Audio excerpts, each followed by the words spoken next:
എല്ലാവർക്കും സ്വാഗതം. ഇപ്പം ഡബ്ല്യു കോയിൻ ഇതെന്ന് വെച്ചാൽ ഇവന്മാർ പറയുന്നത് ആദ്യം ഡിസംബർ 25 ലിസ്റ്റ് ചെയ്യും. അങ്ങനെ അത് മാറ്റിയിട്ട് ജനുവരി 25 അന്ന് മാർക്കറ്റിൻ്റെ ഇത് പറഞ്ഞ് ജനുവരി 25 വന്നു. അപ്പോൾ ജനുവരി 25 ആയപ്പോൾ ഇവന്മാർ പിന്നെ എന്തൊക്കെ എക്സ്ക്യൂസ് പറഞ്ഞ് ഫെബ്രുവരിയിലേക്കാക്കി.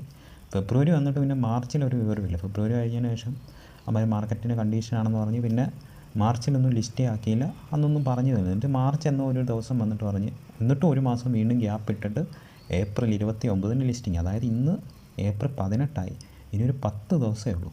ഇതെന്തുവാണ് ഇവരുടെ ഉദ്ദേശം എന്ന് വെച്ചാൽ മെയിനായിട്ട് ആളുകളുടെ പൈസ മേടിക്കുക. അതാണ് ഇപ്പോൾ ഈ ഒരു ഡബ്ല്യു ഗാലക്സി എന്നൊരു സംഭവം ഓൾറെഡി ഞാൻ വേറൊരു ഫോണിൽ എടുത്തിട്ടുണ്ട്. അത് 6 മാസം 7 മാസവും കണ്ടായത് എടുത്തിട്ട്. അന്ന് $5 മുടക്കി ടോണിന്. അന്ന് ടോണിന് $5 ആയിരുന്നു ഒരു ടോണിന്. ഇപ്പം വില $3. ഓക്കെ. അപ്പോൾ ഇനി ദയവ് ചെയ്ത് നിങ്ങളൊന്നും ഇത് മുടക്കരുത്. ഇനിയിപ്പം ചെയ്യാത്തവർക്കായിട്ട് പുതിയവന്മാർ കൊണ്ടുവന്നിട്ടുണ്ട്. വീണ്ടും അത് റിട്ടേൺ ആക്കിയിട്ടുണ്ട് ഡബ്ല്യു ഗാലക്സി. ദയവ് ചെയ്ത് ഇത് നിങ്ങൾ മനസ്സിലാക്കി. 260 ഈ ഒരു സ്റ്റാറിന് തന്നെ 500-600 രൂപയുടെ അടുത്ത് വരും. 2 ടോണിനും ഏകദേശം ഇപ്പോൾ ഒരു $6 അടുത്ത് വരും. $3 അടുത്തുണ്ട് ടോണിന്. എന്നിരുന്നാലും ഇവന്മാർക്ക് ഈ ഒരു ടോൺ കൊടുത്ത് ഇവന്മാർ അത് ഹോൾഡ് ചെയ്യുക, അല്ലെങ്കിൽ ഒരു ഇൻവെസ്റ്റ്മെൻറ്റ് പോലെയാണ് ഇവന്മാർ കരുതുന്നത്. ഇപ്പോൾ ഇവന്മാർക്ക് ഇപ്പം നിങ്ങളുടെ കയ്യിൽ നിന്ന് ഇപ്പം 2 ടോണ് അമ്മമാർക്ക് $5.5 കിട്ടുവാണെങ്കിൽ ഈ ഒരു ടോണിന് എന്തൊക്കെയായാലും ഒരു വാല്യൂ കൂടി ഒരു $5 ആയാലും അമ്മമാർക്ക് ലാഭമാണ്. അപ്പോൾ എന്തൊക്കെയായാലും അവന്മാർ മാക്സിമം നിങ്ങളുടെ കയ്യിൽ നിന്ന് എങ്ങനെ യൂസേഴ്സിൻ്റെ കയ്യിൽ നിന്ന് എങ്ങനെ പണം മേടിക്കാമെന്നേ ഉള്ളൂ. ഇതിനെയൊക്കെ സപ്പോർട്ട് ചെയ്യാൻ കുറേ ഇൻഫ്ലുവൻസർമാരും ഉണ്ട് ഇങ്ങനെയുള്ള പ്രൊജക്റ്റുകൾ. ഇത് അല്ലാതെ ഇപ്പം ഞാനിപ്പം നേരത്തെ എൻ്റെ വേറൊരു അക്കൗണ്ടിൽ ഞാനൊരു ടോൺ മുടക്കി $5 മുടക്കി. അത് 6-7 മാസമായി ഇതുവരെ ലിസ്റ്റ് ആക്കിയിട്ടില്ല. ഒന്ന് ആലോചിച്ച് നോക്കിയേ. അത് മുടക്കി ആ ഒരു 5 ടോൺ മുടക്കി $5. $5 ഇപ്പോൾ ഉള്ള ടോണിൻ്റെ വില പോലും കിട്ടുമെന്ന് എനിക്കൊരു ഉറപ്പുമില്ല.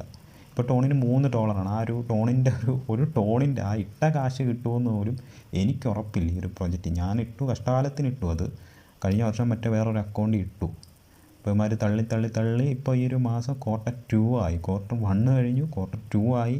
അപ്പം ഇപ്പോഴും ഇവന്മാർ ഇതിപ്പം നമ്മുടെ വേറൊരു അക്കൗണ്ടാണ്. അപ്പോൾ ഇതിൽ ഇവന്മാർ അങ്ങനെ പറയും നിങ്ങൾ ഇത് ഇടാനൊക്കെ പറഞ്ഞ് വീണ്ടും റിട്ടേൺ ആക്കിയിട്ടുണ്ട്. ഓക്കെ, ഇത് ഒരിക്കലും ഇതൊന്നും ചെയ്യരുത്. നിങ്ങൾക്ക് എയർഡ്രോപ്പ് കിട്ടിയില്ലെങ്കിലും കുഴപ്പമില്ല. ഇത് പൈസ കൊടുത്തിട്ട് നിങ്ങൾക്ക് 500 രൂപ ഇപ്പം മുടക്കിയാൽ നിങ്ങൾക്ക് 500 രൂപ തിരിച്ച് കിട്ടില്ല. അത് ആലോചിക്കുക. ഇപ്പോൾ പോക്കറ്റ് ഫൈ അറിയാമായിരിക്കും, അത് മാക്സിമം ഇത് കൂട്ടാനാണ്. അപ്പോൾ 300-400 രൂപയുടെ അടുത്ത് തന്നെ അത് കൊടുക്കണം. പക്ഷേ ആ ഒരു പൈസ കൊടുത്തോളൊന്നും കിട്ടത്തില്ല. എനിക്കിപ്പം നേരത്തെ ഞാൻ ഈ ടോൺ കൊടുത്തു $5 ആയിരുന്നു. ഇന്ന് $3 ഉള്ളൂ. ആ ഒരു ടോണിൻ്റെ $3 വാല്യൂ ഉള്ള ഇത് തന്നെ കിട്ടുമെന്നൊരു സംശയം മാത്രമേ ഉള്ളൂ. സംശയം കിട്ടത്തില്ല. ചിലപ്പോൾ $1-2 കഷ്ടിച്ച് കിട്ടും. അപ്പോഴും നഷ്ടം തന്നെയല്ലേ. അതുകൊണ്ട് ദയവ് ചെയ്ത് ഇതിലൊന്നും പൈസ കാര്യങ്ങളൊന്നും ഇടരുത്. ഒരു ഡസ്റ്റായിട്ടുള്ളൊരു പ്രൊജക്റ്റാണ് അടുത്ത് വരുന്നത്. അത്രയേ ഉള്ളൂ.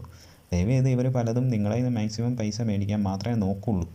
അല്ലാതെ നിങ്ങൾക്കൊന്നും ഉണ്ടാക്കി തരാനൊന്നും അല്ല. 500 രൂപയാണ്, ചെറിയ സംഖ്യയൊന്നുമല്ല. ഇപ്പോൾ 2 ടോണാണ്. ടോണിൻ്റെ വില കുറഞ്ഞെന്ന് പറഞ്ഞാൽ ഇപ്പോൾ 2 ടോണാക്കി. അമ്മമാർക്ക് തന്നെ ലാഭം. അമ്മമാരതൊന്ന് സേവ് ചെയ്ത് വെക്കുക. എന്തെങ്കിലുമൊക്കെ അമ്മമാർക്ക് ചെയ്യുക. മാക്സിമം പണം ആളുകളുടെ കയ്യിൽ നിന്ന് മേടിക്കുക. അത്രയേ ഉള്ളൂ. വേറെ നിങ്ങൾ ജസ്റ്റ് ഒന്ന് തിങ്ക് ചെയ്താൽ മതി. അല്ലാതെ ഒന്നും തിങ്ക് ചെയ്യണ്ട. ഇതിപ്പം തിരിച്ച് കൊണ്ടുവരികയെന്ന് വെച്ചാൽ ആളുകൾക്കുള്ള ഇതിന് വേണ്ടിയൊന്നും അല്ല. അപ്പോൾ അടുത്ത വീഡിയോ ആയിട്ട് കാണാം. ഇതൊക്കെ ഒരിക്കൽ കൂടി നന്ദി, നമസ്കാരം.